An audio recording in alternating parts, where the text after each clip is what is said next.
Hi guys, welcome back. I hope you all are having a great start to the week. So let us learn something new today. I'm not going to be analyzing a business model today, but we'll talk about a trend that you can see in every consumption-based business, and that is called premiumization, right?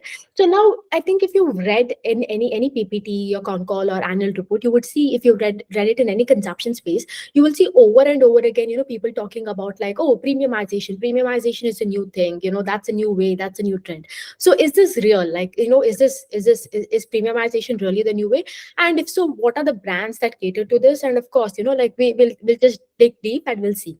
So first, let us understand what is premiumization. Premiumization means what? Like, जो आपका product होता है, let's say that product has a superior quality, or it is priced, at a relatively high, or let's say there is some sort of exclusivity attached to it, which means what? उसका उस product का demand high है, but supply कम है. So as a result, what happens? Because of either of these three factors or all of the three factors, you get this premium feel for product, right? Like for example, holding an iPhone is a premium feel because iPhone, of course, is priced relatively higher compared to your other smartphone. So iPhone, yes, when you hold an iPhone, when you have an iPhone, it gives you premium feel, right? Let's say when you talk about when you talk about certain kind of bags you own, it can be high end bags. Since the demand for the bags are a lot, let's say for example Hermes, I know it's exclusive, like it's ultra premium at the end of the day, but the demand for the product is less, but demand for the product is more, but the supply is less.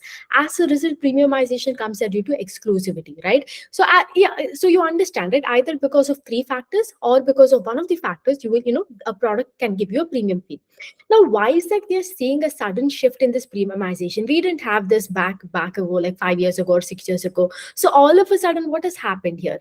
So if when you go back and see, right, when I think when your parents were young, or when we were young, when I was a kid at least, at that time it was more focused on value for money products, because at that time the earning power of people were less. And you understand, right? When you talk about India, the majority, like the income or the growth of Indians is driven by the middle class population, because they are the most they are the people who spend the most, right? So as a result, what happened earlier, the when you talk about the middle class people, of course, right, the earning power wasn't there, right? And as a result, we used to go for a lot of value products. A classic example would be Big Bazaar and pantaloons in those days, right? Like how do I tell this? So when you talk about Big Bazaar and pantaloons, they gave you that brand, like all of the products that came, it came with a Big Bazaar ka brand, yeah, pantaloons ka brand. But at the same time, it was value, right? Like you were getting that good brand for an extremely relatively cheaper cost compared to other brands, right? So as a result, that of course, and of course, they were all setting up their distributions and they were scaling up at that time. That is also a point. But you do realize as a result that that value for product thing really played well. If you see Dmart, if you see Relaxo, all of these things. And yes, I'm not going to deny that increasing the distribution also played the part, but of course at that trend was value for money products. But now think about this, right? The same people who were buying the value for money product, they were earning a certain x amount of money at that time. Now over the years, of course, right, their earning power has increased. And now it's a general tendency as human beings, right? When your earning power increases, that is basically your disposable income. I think you would have heard this word over and over again, right? When your earning power increases, of course you would want to buy finer things, right? Let's say when you start earning versus, let's say, 20 years into your work experience, and you do earn 10 times more than what you were earning back then, of course the things you buy will be different, your lifestyle will change, right? As a result, so the same thing has happened here also, right? The people who were buying earlier pantaloons at Big Bazaar, now that their earning power has increased, now they have an affinity to buy, again, to buy something more exclusive, something more premium. So as a result, as the disposable income increases in India, as this has been happening, and a lot of majority of the middle class population comes from here, right? This has given the trend, this has given the push for the entire premiumization space. That is number one thing. The second thing also here is not just the people that were earning, and their income has increased. Even today, right now, if you see the number of people, like when you see, like, who are getting out of college, right? Let's say when I was young, I'm 24 years old, or let's say when my mom was 24 years old, the amount that we earn today is completely different, right? Like, of course, I don't want to take into account all the inflation, everything. Don't come at me for that. But you get my point. The earning power has increased when you talk about from an individual to individual perspective. That's one thing. So as a result, because of this premiumization brands, we're seeing all this kick. The third thing is the reason for premiumization from a brand's perspective. Why do all these brands want to cater to this aspirational segment or the premium segment is, oh, in COVID that we saw, right? I think if you watched my videos earlier, I keep telling that during COVID, what has happened, most of the companies, they had a lot of issue with the supply demand of the raw materials, because the demand was so much for the raw materials, but the supply was less. As a result, of course, the prices of all this raw material increased, right? And those people who were catering to, the below SKU products, like it can be 500, it can be 1000 in different categories, these were the most affected, because they couldn't increase the price on one end for their products. And of course, the raw material price also kept increasing, their margins got squished, and of course the profits, the profits also degrew as a result. So even though company also understood, right, at the end of the day, if I want to survive in this market, I need to increase the price of my product. And if I have to increase the price of my product, when will that happen? That will happen only if my product has a brand value associated with it.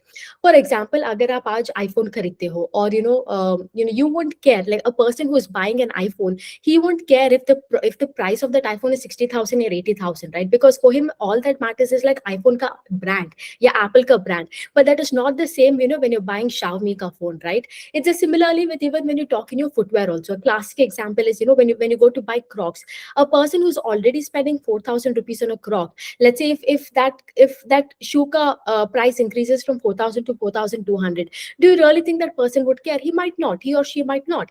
But at the same time, let's say if it were a person who was buying like a 300 rupees ka chappal, and the price of that chappal increases to, let's say, 400 rupees, it is a pinch, right? It is a pinch for them, right? And what happens, this person might not be willing to pay that 400 rupees, so he'll start to downgrade. Either he will get something at a cheaper cost, or he might change the brand, right? But here these people won't change, because of course, one, they can pay higher in Crocs or things, and the second that comes with it is brand, right? So as a result, what has happened is, these companies also understood that if I have to stick in the whole premiumization journey, I have to create a brand value. That is very important.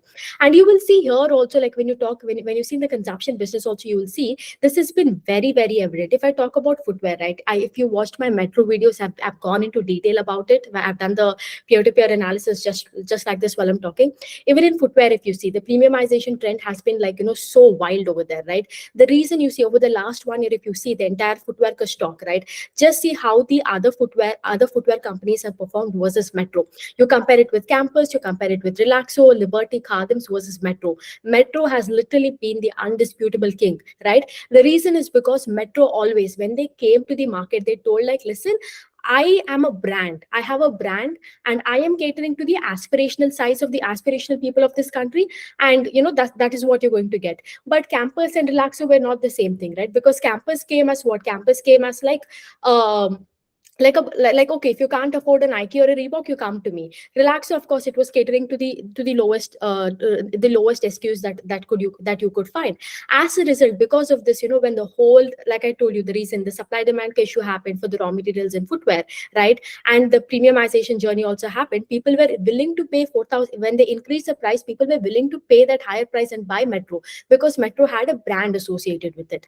Similarly, even with watches also, if you see the Ethosco watch, right, Ethosco watch didn't face any heat of inflation, didn't face any heat of um, any of this, because again, Ethos could do a 35% growth because of the same reason, premiumization ka trend tha, and they had a brand, because right, Ethos has like a bunch of brands, like all the Swiss watches and everything. As a result, because of this, again, these people also survived.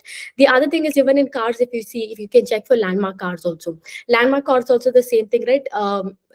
Again, they come with a brand, like they have the Mercedes ka car and everything. But even here also, when you talk about Landmark cars, see, as we how do I tell this, as we start to earn more, right? Today, see, when our parents started earning, probably in the 90s, or in the early 2000, nobody was willing to buy an Ambassador. They wanted to buy a Maruti, right? Because of course that was the trend. So similarly, right, as now the time will increase, people will start to earn more, right? They will also want to buy a premium car tomorrow.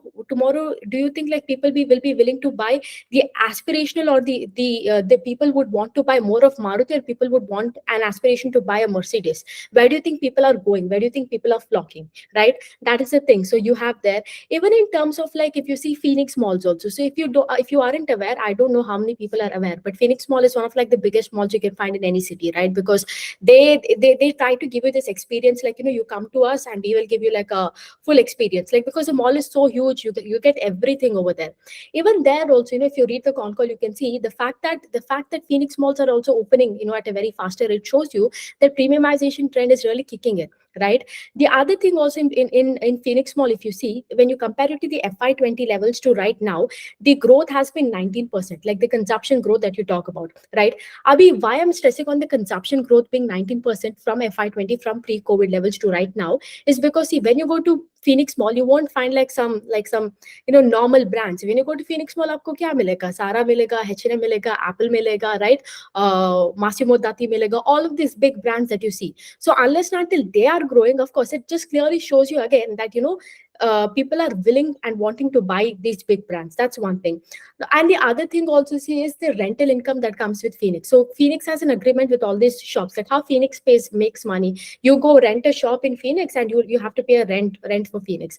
So Phoenix does this thing, like, let's say if a shop is there, and let's say that shop, the shop ka sale keeps increasing, right? Like, or let's say they have more growth, they have more people coming in, and they can gauge that. Then what happens is, Phoenix next year they come and they increase the rent. And of course, right, any shop knows that coming to Phoenix, people come here, it's a mall, and they will also want to stay in that mall, right? So of course, even they pay. If you see, even the rental income of Phoenix, right, that has increased 54% from pre-COVID levels, if you see. Yes, it's 53%. So that is also again telling you that premiumization kick is playing really well. Similarly, even with Sula Vineyard, also the reason Sula is also seeing is because wine gives you that premium feel, right? And wine is also relatively expensive compared to the how do I tell you, compared to other alcoholic beverages. Here also, if you've seen my Sula video also, even over there are two kinds of wine. One is the economy wine, and that one is a premium wine. Economy wine are those wine which is below 500 rupees ka category, and premium wines are above 700 rupees ka category.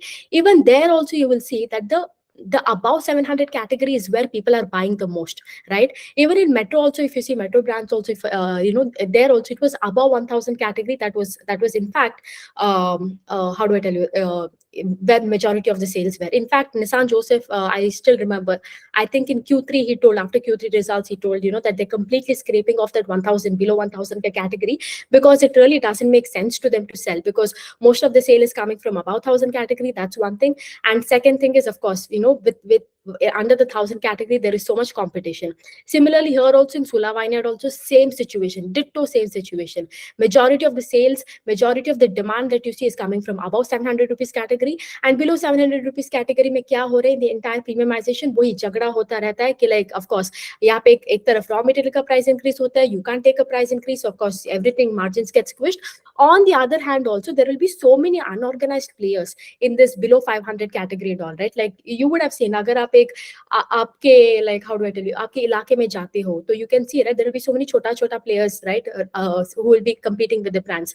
Now, of course, these people, what they do, of course, to get a sale, they start giving heavy discount. So it doesn't make for these brands to sit and compete with them, right? So even Sula also has clearly mentioned, going forward, they want to make their entire product portfolio in the premium category. And if you see the ratio of that economy to the premium category of wine, even that has kept increasing, right? It's the same case even with, agar aap dekhoge Go Fashion. If you see the number of stores that Go Fashion is opening is relatively more compared to V-Mart. V-Mart also, why is that V-Mart, a decade-old business, great management, why it couldn't perform? Why? The same thing, wahi. Like, they can't increase the price. Agar price increase kiya to people are not buying it, right? Similarly, the same thing happened to Relaxo, right? So yeah, overall, when you see at the end of the day, the whole premiumization, आप किसी भी consumption space में देखो, right? This is something that has been very, very, very evident. You open any annual report, you open, like, and even the numbers also tell the same thing. You look at all these brands, all these companies, they're doing their revenue, the way their top line is growing, the way their profits are growing, right? And how the ROE is also improving along with this, right? You see that you clearly try to understand, you can clearly see that the next decade, or the entire the entire trend is towards, in the consumption space, is completely and completely towards one thing, and that is premiumization.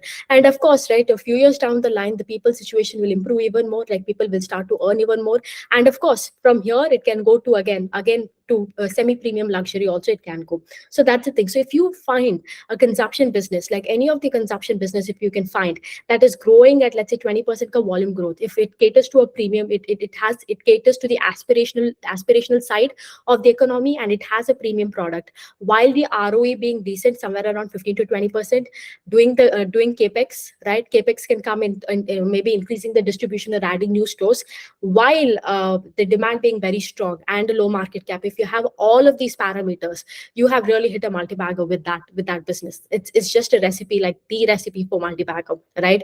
Again, if you can find, like, let's say 20% volume growth, around 15 to 20% of ROE, the demand is strong, they are doing the capex, low market cap, that's it, you've got it. Like, you've literally got it, right? So having said that, that's it for today. Like, if you find, again, once again, I'm telling you, like, premiumization is the next big thing. Like, and of course, people will start earning more, people, the spending power of people will increase, and people will have more affinity to own these kind of brands, right? So that's that for today. I will see you again next time. And until then, bye bye.